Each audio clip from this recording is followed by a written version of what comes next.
bringing news that matters to you. You're watching the Bahamas Tonight Northern Edition. Welcome back to our Referendum Day coverage. We go now to the East Grand Bahama constituency that stretches from East Ukiah to Sweetings Key and Water Key, two small communities off the mainland of Grand Bahama. Our Cleopatra Murphy tells us some voters turned up only to find out that their names were not on the register. A slow but steady flow of residents made their way to polling Division 2 at East End Primary School to cast their votes on the controversial gender equality bills officials say are aimed at promoting equality among Bahamians. Resident Edward Roberts was the first to cast his vote. He says he voted no to the 4 bills, despite voting yes in the 2002 referendum, and politics was a factor. If it was wrong then for us to vote yes in 2002, how come he come now? It come now, so you must vote yes.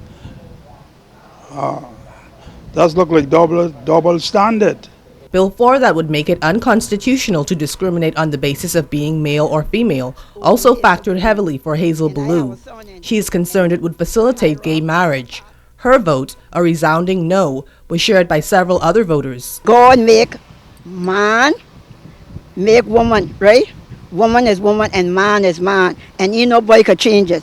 It was a family affair for Franklin Pinder, who voted at polling Division 6 at East End Junior High School. Pinder says his family voted no. I hope the rest of the Bahamas vote no, you know what I mean, because it's something that it's a catch to it. You know what I mean? It's a catch to it, and they explain it, and they didn't explain it properly. Member of Parliament for East Grand Bahama Peter Turnquest voted at polling Division 14 at Maurice Moore Primary School. He says it was vital that he and other Bahamians vote on critical issues that will impact the country's future. I vote for the future of this country. I think that is my obligation. That's what's important. Whether it's yes or no, it is what is, in my opinion, based upon the information that's presented to me, my understanding of the issues. Assistant Returning Officer for East Grand Bahama, Sheila Scavella, says Maurice Moore appeared to have the highest voter turnout.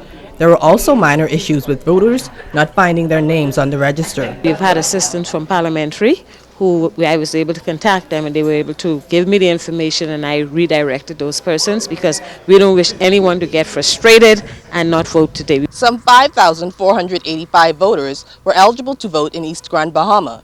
As we await those results, I turn it over to Joan Davis Roll, who covered Central Grand Bahama and Marco City. It is Decision Day, and the vote for gender equality generated a buzz of activity among persons turning up in one of the larger districts on Grand Bahama. A number of polling stations making up the Marco City constituency. From Mary Star Sea Academy to Walter Parker Primary School, there was an eagerness among voters to exercise their rights by participating in the historic process. There was no problem. I just went in, voted my conscience. After all, it's a matter of choice.